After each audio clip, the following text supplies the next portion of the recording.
Ayan, hi guys, good afternoon and welcome to my YouTube. My name is Maricel and you are in the Seaman Discarte channel. Ang content natin sa pong ito pag-uusapan natin na seaman ka, kailangan may bahay at lupa ka. Speaking of bahay at lupa, lahat naman tayo nangangarap na magkaroon ng sariling bahay at lupa, di po ba? Pero sa hapon pong ito, pag-uusapan natin at ang content ko ay pinamagatang seaman ka, kailangan may bahay at lupa ka.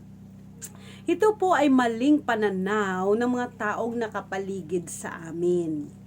Ito po ang sasabihin ko sa hapong ito ay base lamang po sa opinion ko, sa experience ko sa tagal ng pagbabarko.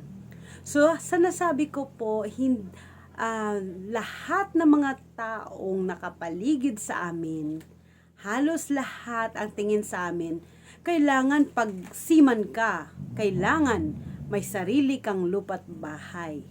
Una-una po, magkakaiba po tayo ng estado ng buhay.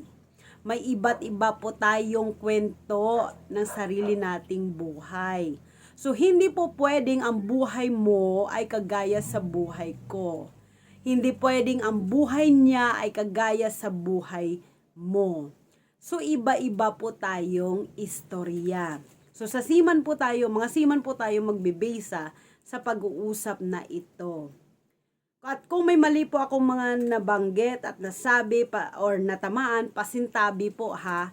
Ang videong ito, wala po akong pinapatamaan or tinutukoy na kanino man. Ito po ay base sa opinion ko at content ko to. At kung ano man ang mga reaction ay bibigay ninyo ay nire-respeto ko po iyan. So, ngayon, balik po tayo sa tanong na seaman ka, kailangan may bahay at lupa ka. As I said, hindi po tayo pare-pareho ng estado ng pamumuhay. Iba ang katayuan mo sa katayuan ko. Iba ang pananaw mo sa pananaw ko. Iba ang estilo ng pamumuhay mo sa estilo ng pamumuhay ng kapwa mo, ng katabi mo, ng kakilala mo. Or iba yung opinion niya, iba yung opinion mo. So, hindi pwedeng magkapantay-pantay po tayong lahat na kailangan pag seaman ka is kailangan may bahay at lupa ka. Sino po bang ayaw na magkaroon ng sariling lupa at bahay? Kahit sino po, pinapangarap po yan na magkaroon ng sariling lupa at bahay. Pero hindi po ibig sabihin na seaman ka, kailangan meron kang sariling lupa at bahay. Sariling desisyon pa rin po yon ng marino, ng tao na kapamilya nyo, na seaman, or kaibigan nyo na seaman. Desisyon na nila yon kung kukuha po sila ng sariling bahay at lupa. Diba life, it's all about choices. So, choice na nila. Kung hindi pa nila afford kumuha ng bahay, ba't mo silang pipilitin na magkaroon ng lupa at bahay? Sa mga past experience ko po, sa mga nakaraan, I'm about 16 years being a seafarer or in the present company na pinapasukan ko, plus additional 1 year experience sa other company. So, total overall sea-based experience na meron ako is 17 years. So, sa 17 years na yon, ilang beses na rin akong kumuha ng hulugang bahay at lumaban po ako for 15 years na hulugan, 20 years. Before, hindi ko inisip na ang consequence, ang iniisip ko lang is magkakaroon ako ng sariling bahay. At akala ko ng pagsisiman is for life. Yun ang hindi ko iniisip na ang pagiging marino is we working by contract. Plus, in addition, hindi ko pa inisip na darating si pandemic. Dahil lumaban ako ng hulugan or housing loan, hindi naging madali sa akin na i-give up si housing loan dahil mas uunahin ko ang buhay nakin o buhay ng pamilya ko kaysa i-continue ko ihulog ng bahay. Lalo na nung pandemic, ranas natin lahat yan. Di po ba? So I have to choose na kailangan kong i-give up si bahay at piliin na gastusin ang peras sa babuhay ng pamilya ko nung pandemika kaysa continue kong babayaran ang bahay. And then I lost. Nawalan po ako. And lesson learned. At natuto na rin po ako na dapat kung gusto mo talaga magkaroon ng sariling lupa at bahay, it's better na mag-ipon ka at bilhin mo ng cash. Sa mga bagong marino, sa mga bago pa lang magsiman at hindi alam kung anong magandang investment, tama yung bahay at lupa is napakagandang investment ito. Pero wag tayong lalaban, wag kang lumaban ng 15 years na hulugan, 20 years na hulugan. Dahil ang trabaho natin bilang marino, tayo ay nasa loob ng 6 months, 7 months, 8 months contract. Paano kung hindi mo na kaya magtrabaho on your next contract? Paano kung may nangyari sa iyo sa loob ng 5 buwan pa lang and then you are committed na mayroon kang housing loan for 15 years to pay or 20 years to pay. Kaya isang dahilan kung bakit na-give up ko ang aking bahay dahil sa nangyari sa pandemic. At ngayon, gusto kong magkaroon ng sariling bahay at lupa. Sino ba ang hindi gusto? Gusto ko nga is hindi ko siya makuha sa trabaho ko, sino ba ang gustong mag-magic na lang, pipikit na lang at pagising may bahay at lupa na. Kaso, kung hindi pa ngayon kaya, wag mo na pilitin. Pwede naman magkaroon ka ng sariling option. Pwede naman invest mo siya muna sa negosyo. Piliin mo ang negosyo na tama sa'yo and then mag-ipon ka para makabili ka ng sariling bahay. Basta wag kang lumaban ng hulugan kabaro. Lalo na sa mga baguhang marino pa lang. Kasi talo ka pag hulugan. Dahil paano pag hindi mo na kaya? Sino magbabayad? Nanay mo? Tatay mo?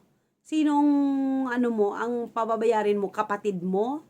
Dahil ang pagbabarko natin, kamarino, there is no guarantee na lifetime ito. Anytime pwede kang madisgrasya sa loob ng kontrata mo.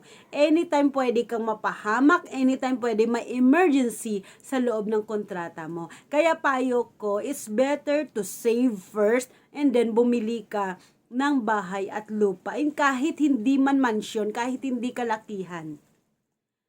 Pag ang marino nagsasahod ng mga 50,000, 100,000, medyo hindi niya pa kaya bumili ng 1.5 million cash na bahay. Maliban lang doon sa talagang bago magbarko, matagal na talaga silang may bahay at lupa, ibang usapan yon. Pero yung kukunin mo talaga sa hirap at pawis na magkaroon ka ng sariling bahay in the price of 1.5 million, 2 million, napakahirap kung nagsasahod ka lang ng 50,000, 70,000, 100,000. Pero kung ang sahod mo 500,000 per month or 1 million per month sa pagbabarko mo, then kumuha ka ng magandang bahay. Lumaban ka kahit 5 years to pay, okay na. Pero kung ikaw ay nasa kagaya sa amin na nasa mababang class ng pagmamarino na nagsasahod lamang ng hindi kalakihan, is hindi kami pwedeng, hindi tayo kapwa marino. Nagsasahod ka lang ng 50,000, 70,000, 80,000, 90,000. Hindi ka pwedeng lumaban ng 15 years, 20 years, 30 years to pay. Paano kung may mangyari sa'yo? Mas maiging mag-ipon ka, magnegosyo ka, i-cash mo yung bahay na pinapangarap mo. Or kung may lupa ka doon, magpatayo ka ng sarili mong bahay at lupa. Ng sarili mong bahay sa lupain na tinitirhan nyo kung may sarili kang lupa. Okay? So yung iba talagang mga marino, bago nagbarko, may lupa at bahay na talaga. Kaya sinasabi ng iba na, ay marino yan, may bahay at lupa yan, napakalaki. you don't know the beginning. I mean, hindi mo alam yung behind the scene. Hindi nyo alam yung mga kwento ng iba't ibang marino na bakit 16 years na, 17 years na, 20 years sa pagbabarko, bakit wala pa ring sariling lupa at bahay? Yes, nagsasahod sila ng 100,000, pero paano sila makaipon kung utangin nyo at walang bayad? Paano makaipon kung baon sila sa Seaman's Loan? Paano sila makabili ng lupa at bahay kung tuwing sahod nila may drama lagi sa pamilya nyo, huhututin nyo sila? Paano sila makaipon yon? Paano sila makabili ng sariling lupa at bahay nila? Mga marino, next video ko, pag-uusapan natin yung the best investment, kung saan tayo mag-i-invest. Okay? So, from the past, I learned it, and then, tumayo ako uli, and then, natuto na ako mula sa nakaraan, at dahil sa natuto ako, ngayon nagsisimula ako uli, at dahil sa naranasan ko yon, kaya mayroon akong sinasabi ngayon. Ang buhay naman, laging may pag-asa. Pwede kang magsimula uli. Hindi pwedeng, ay, wala na akong pag-asa. No, nasa mindset mo yan. Nasa mindset mo kung paano mo dalhin yung utak mo sa tuktok ng pangarap mo. Okay? So, tayong mga marino, no, wala naman talaga imposible sa atin eh, na nagsasahod ka ng 100,000, 200,000, makakabahay at lupa ka talaga. Pero, siguro kung bibilin mo ng cash at nagsasahod ka ng for example 100,000 per month, and then ang contract mo is 6 months. So, mayroon ka nang sabi natin na 600,000 in 6 months. Kaso lang, paano naman yung dinideduct sa atin pag dumating na dito yung sahod natin? Syempre, may mga deduction pa yan, di ba? May SSS, Pag-ibig, PhilHealth pa na dinideduct sa atin, may insurance pa. Plus, syempre sa barko, nagagastos din tayo, di ba? So, hindi ibig sabihin na talagang pag 100,000 ang sahod mo, 6-month contract, 600,000 ang iuwi namin. Hindi po ganun. Dahil every month, tuwing sahod namin, laging may drama. It's either sa pamilya, sa kamag-anak, sa mga kaibigan. Hiram dito, hiram dyan. Tapos ang tagal-tagal magbalik-balik. So, paano kami makapatayo ng sarili naming mansion? Charot. Kahit sabihin mo, bahay kubo lang. Ay, magkakaroon talaga kami ng sariling bahay at lupa. Kung ang mga tao sa paligid namin, kagaya ng mga pamilya namin, kamag-anak, mga kaibigan, susuportahan kami, walang utang-utang. Kung mangutang ka, bayaran mo. Para nang makatayo kami ng sariling lupa at bahay namin. Kaya yan ang karamihan, yung mindset ng mga nakapaligid sa amin na seaman, akala nila, seaman ka, kailangan may lupa at bahay ka. Bakit pareho ba tayo ng estado? At saka tingin nyo ba sa amin is 500,000 per month sinasahod namin? Kahit ka siguro yung nagsasahod ng 500,000 per month, kinakapos pa every month sa sahod niya. Bakit? Kasi, ang realidad ng buhay, pag malaki ang kita mo, malaki din yung expenses mo. Minsan nga, mas malaki pa yung expenses mo eh. Ang kita mo, 500,000, ang gastos mo, 600,000 per month. Ay, may mga kaibigan ako yan na nakakapag-testify na kumikita ng 300,000 per month, pero ang gastos sumusobra pa ng 350,000 per month o 400,000 per month. Kasi bakit? Kasi si Inday nag-aaral sa Lasal. Si Tuto nag-aaral sa kung saang mga lugar sa ibang bansa. Mayroong binabayarang hasyenda, kung may mga binabayarang mga kinsing tauhan.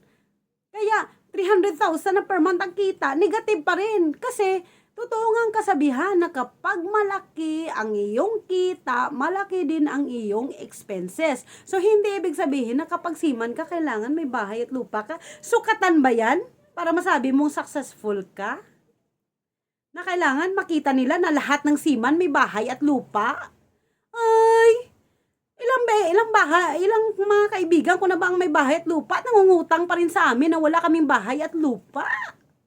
So, hindi sukatan siya. Biruin mo sa mundo natin ha, sa kinakatayuan natin sa mundong ito ha.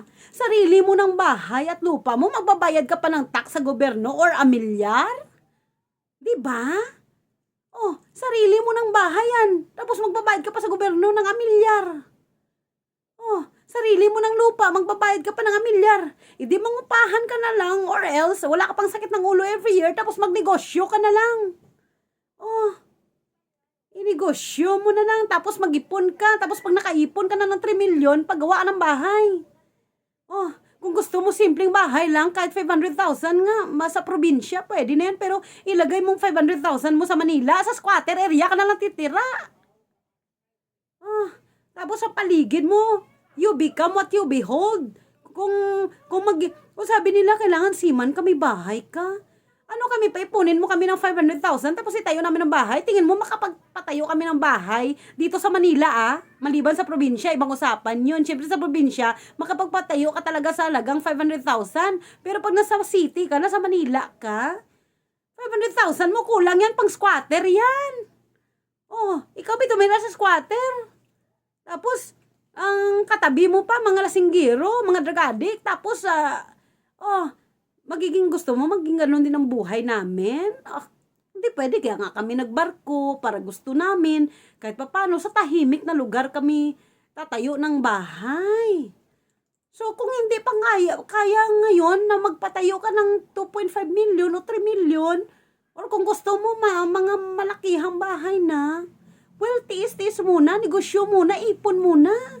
At least, mangupahan ka, wala kang iniisip na milyar. Pero hindi ko rin take note, hindi ko rin na-encourage kayo na ang sinasabi ng channel ko, yung mas better mangupahan ka kaysa magkaroon ka ng sariling lupa at bahay. Ang sinasabi ko, wag kang mangutang ng 15 years or 20 years para lang magkaroon ka ng lupa at bahay. Dahil tayong mga marino, ang katawan natin hindi natin sigurado. At ang kontrata natin 6 months, 7 months, 8 months lang. Okay sana kung ang kontrata natin 15 years, 20 years. Sa barko, hindi. Ang kontrata na pinirmahan natin 6 months, 7 months, 8 months, and then kumuha ka ng 15 years na bahay. Paano kung may mangyari sa'yo? Paano kung nagkasakit ka bigla, na-paralyze ka bigla? Sino pa bayarin mo sa bahay mo? Kaya ang sinasabi ko, kung hindi pa kaya, wag mo munang pilitin. Magiging wala kang pakialam sa sasabihin ng iba na marino ka, wala ka pang bahay. Bakit? Sila ba nagpapakain sa'yo? Sa oras ba ng training mo? Sa oras ba ng mga bago ka umakyat ng barko, bibili ng gamit mo, trainings mo, pag-asikaso mo ng dokumento, nandyan ba sa tabi mo? Maganda lang yan sila pag dumating ka. Maganda lang yan sila pag nasa loob ka ng barko kaya may mautangan sila. Tapos wala nang balik-balik. Tapos sasabihin na sa'yo, ang tagal-tagal na nagbabarko, wala pa rin lupa't bahay. Ang tagal-tagal na nagbabarko, wala pa rin ipon. Paano ka makaipon? Inutang nila, walang balik-balik. Pambili lang ng pandesal, pambili lang ng ulam nila, pambili lang ng pagkain ng aso nila, utangin pa nila sa'yo. Pambili lang ng pampers at pambili lang ng gatas ang anak nila, utangin pa nila sa'yo. Tapos walang balik-balik kasi seaman ka daw. Kaya tayong mga seaman, hindi tayo mga umaasinso dahil sa mga mahilig, manghit-hit ng dugo natin, ng mga pinagpaguran natin. Tapos sasabihin nila sa atin, seaman ka, wala ka pang bahay, seaman ka, wala ka pang lupa't bahay. Ay, bakit? Basihan ba yan ng success? Anin ko yung magkaroon ako ng lupa't bahay kung monthly, sumasakit ang ulo, kung nagbabayad ako ng 30,000 to 40,000 a month. At least ngayon, wala akong sariling bahay. May negosyo naman. Kahit papano, kahit kunti lang gabligya ko sa merkado, sa palengke, Bisan 350 lang kita ko kadadla. Okay na yan, masaya na ako. Basta nag-enjoy ako. Kaysa yung kukuha ko ng hulugan ng lupa't bahay, tapos gakatol ang ulo ko. Kundi ko makuha sa 30,000, 40,000, ibayad ko. Kaya gambal lang kayo, nagsasalita lang kayo, na kailangan pagsiman ka, may lupa't bahay ka. Charot! Ahay! Hindi ganon. Hindi porket nasiman kami. Ano kami, kapitan ng barko? Para makabili kami ng 1.5 na bayo, 2.5 cash? Kaya kayo, mga marino, 70,000 lang sahod mo. Tapos nalaban ka pa ng 15 years, hulugan ng bahay, pasikat ka para lang may masabi na may lupa't bahay ka. Paano pag biglang nagkasakit, palayo lang nanay mo, tatay mo? Or biglang na-paralyze ka, sino magbayad na? Kaya hindi ako proud sa mga kapwa ko marino nga na may bahay at lupa pero may balance pa sa bangko, may balance pa sa pag-ibig ng 10 years. Oh, maniwala ka kay naranasan ko. Dahil minsan kailangan natin maranasan, may experience para matuto tayo at may share tayo. Kaya ikaw, mag-isip-isip ka, Marino. Kung talagang gusto mo magkaroon ng sariling lupa at bahay, mag-ipon ka. Kung gusto mo na simple lang bahay, doon ka sa probinsya.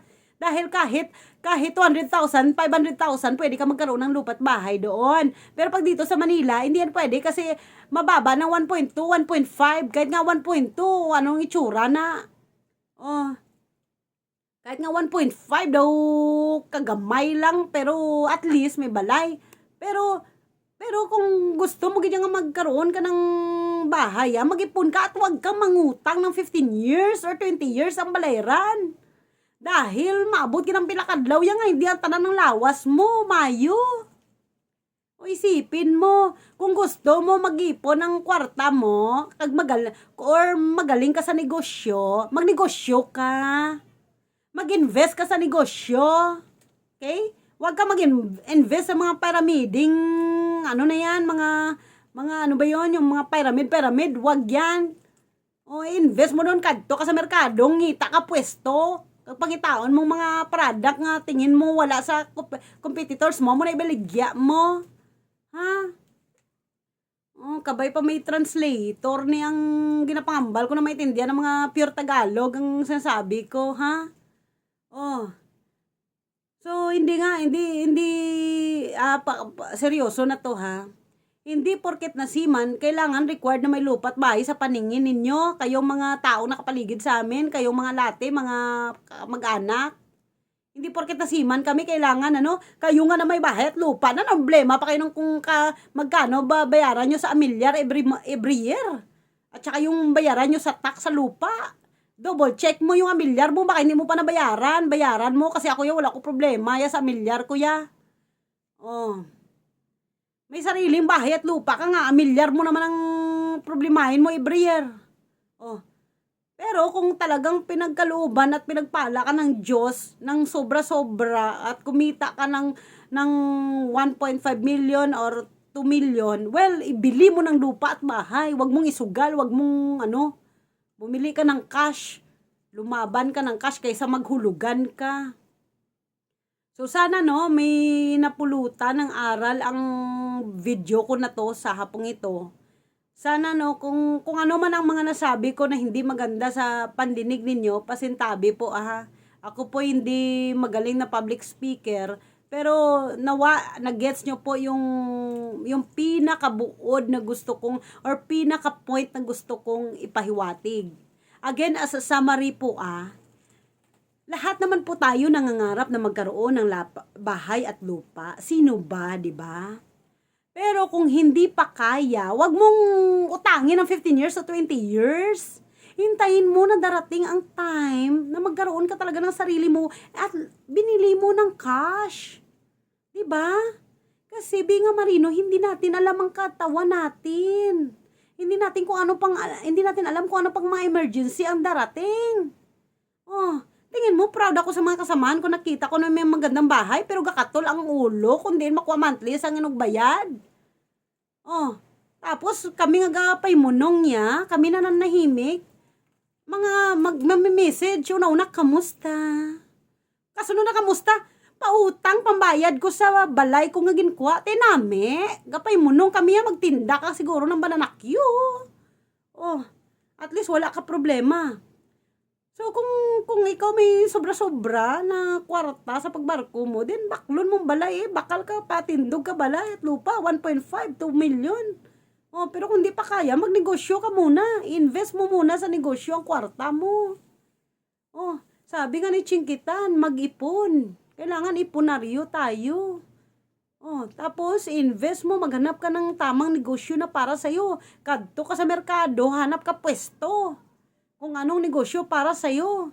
Yung mga tao na yan, yung mga tao nagsasabi na tagal-tagal nyo na tapos wala pa rin kayong bahay at lupa. So, siguro, damo na utang mo, ga problema kagid sa amon ha. Wala kami gani ka problema sa inyo. Ikaw na nagsasalita na kami, nagbabarko, wala pang bahay at lupa, problemada ka sa amin. Kami nga, hindi nga kami ng problema sa inyo. Oh, problema ka kaso ginawa ko lang content na to para ma-educate kayo. Na kayo mga nagja-judge na ang tagal na nagmamarino, wala pang bahay at lupa. Sana ma-educate kayo, no, na kung may makita kayo na kapwa nyo or kapamilya nyo, may nalaman kayo na ang tagal niya na nagbabarko, wala pang bahay at lupa, ay hindi basihan yan. Para sabihin mo na sa hindi siya successful. Oh, ikaw nga may bahay at lupa kapag baka nangungutang ka pa rin hanggang ngayon. Oh, kaya sana no, matuto tayo na ang kabuuan ng kwento na to, ng video na to is, sabi nga sa Bible, do not be judged. Because if you judge, you will be judged the same amount that you judge. Okay, saan makikita yan? Sa Matthew. I-search nyo na lang. Oh, do not be judged because if you judge, you will be judged the same amount that you judge. Oh, ha? English yun, ha? Okay. Oops. Okay, sorry. So, maraming salamat. At kung hindi ka pa nakapag-subscribe sa channel ko, napakadali, subscribe mo naman ako. At i-share and like mo yung channel ko. I-share mo sa mga kaibigan mo. I-share mo sa mga taong naghuhusga sa'yo. I-share mo sa mga tao, ang mga wala pulos, mga palautang, may balay nga, may bahay nga, pero problema siya kung saan siya kukuha ng pambayad niya sa amilyar niya, sa tax declaration niya. May bahay nga siya, pero nang problema siya monthly kung saan siya kukuha ng pambayad sa pag-ibig or sa bank loan niya. Okay? So, i-share mo tong video na to para ma-educate siya. Okay, so hanggang dito na lang po at maraming salamat. God bless you once again. My name is Maricel and I am your host in this Siman Discarte channel. Bye-bye mga kabaro. Bon voyage!